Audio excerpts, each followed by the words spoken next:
Di balik kilaunya yang mempesona, emas bukan sekedar logam. Emas adalah lambang kekayaan, simbol keabadian, sekaligus jaminan kekuasaan. Dari harta karun Firaun, jalur rempah Nusantara, tenggelamnya kapal-kapal penuh harta di dasar samudra, hingga bursa keuangan modern, emas selalu hadir dalam kisah peradaban manusia. Namun pertanyaan mendasar tetap sama. Mengapa logam kuning ini begitu berharga? Dan bagaimana emas mampu mengikat manusia sepanjang sejarah?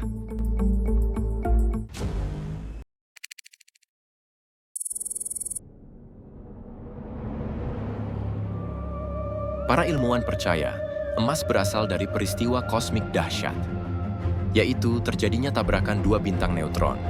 Ledakan itu menciptakan atom emas dan menghantam bumi sekitar 3,9 miliar tahun yang lalu. Seiring jutaan tahun, magma bumi mendorong butiran emas naik ke permukaan, terkonsentrasi di urat-urat batuan. Material inilah yang kita kenal dengan logam mulia atau emas. Logam mulia atau dikenal dengan emas memiliki simbol Au, singkatan dari kata Latin aurum, yang berarti cahaya fajar. Memiliki nomor atom 79 dalam tabel periodik, termasuk dalam kelompok logam transisi. Posisi ini menjadikannya salah satu logam paling stabil di alam semesta. Emas memiliki sifat unik yang membedakannya dari logam lain. Mudah ditempa, tidak berkarat, tidak bereaksi dengan udara, dan mampu menghantarkan listrik dengan sempurna. Karena itu, emas punya beragam kegunaan. Bagi pengantin, emas adalah lambang cinta. Bagi investor, emas menjadi alat lindung nilai yang tak lekang waktu. Dan bagi insinyur, emas adalah material vital yang digunakan mulai dari ponsel hingga satelit luar angkasa. Keunikan inilah yang menjadikan emas tak tergantikan hingga kini. Sejak ribuan tahun silam, emas selalu menempati posisi istimewa dalam sejarah manusia. Bangsa Mesir kuno mungkin yang paling awal meninggalkan jejak paling jelas tentang penghormatan mereka terhadap emas. Faktanya, peti mati Firaun atau yang dikenal dengan Tutankhamun, raja muda yang meninggal di usia 19 tahun, dimakamkan dalam 3 lapisan peti jenazah. Lapisan terakhir dibuat dari emas murni yang ditempa dengan tangan, beratnya lebih dari 100 kg. Jika dihitung dengan harga emas saat ini, nilai peti itu melebihi jutaan dolar. Namun lebih dari sekedar harga, emas bagi mereka adalah jembatan menuju keabadian. Di belahan dunia lain, bangsa Romawi memandang emas sebagai fondasi stabilitas kekaisaran. Koin emas seperti aureus bukan hanya alat tukar, tetapi juga senjata politik dan ekonomi. Dari koin itulah Roma membiayai perang, membangun jalan yang menyatukan benua, hingga mengikat loyalitas prajurit dan provinsi jajahan. Dengan emas, Roma mengendalikan perdagangan, memastikan aliran pajak, dan menjaga roda ekspansi militernya tetap berputar. Namun di benua Asia, emas memiliki makna yang jauh lebih dalam daripada sekedar kekayaan ekonomi. Di Nusantara, emas adalah simbol prestis, legitimasi, dan kekuasaan politik. Kerajaan besar seperti Sriwijaya dan Majapahit menjadikan emas sebagai tanda kebesaran. Artefak emas dari era itu seperti mahkota, perhiasan, hingga arca suci masih ditemukan hingga kini, membuktikan bagaimana logam mulia ini melekat erat pada budaya, agama, dan politik di tanah air. Namun, emas tidak selalu tersimpan rapi di brankas kerajaan atau di kedalaman tambang. Sebagian dari harta karun dunia justru terkubur di dasar lautan. Kisah tentang emas yang hilang di laut bukan sekedar legenda, melainkan fakta sejarah yang hingga kini masih memicu pencarian dan ekspedisi internasional. Sejak abad ke-16, ketika Eropa mulai memasuki era kolonialisme, lautan menjadi jalur utama perdagangan emas dan perak. Kapal-kapal Spanyol mengangkut logam mulia dari Amerika Latin menuju Eropa, menempuh jalur panjang yang penuh bahaya. Badai ganas, serangan perompak, hingga peperangan antar kerajaan menjadikan perjalanan itu penuh risiko. Ribuan kapal karam, dan banyak di antaranya membawa emas serta perak dalam jumlah besar. Salah satu kisah paling terkenal adalah kapal galion Spanyol, yaitu San Jose, tenggelam di lepas pantai Kolombia pada tahun 1708.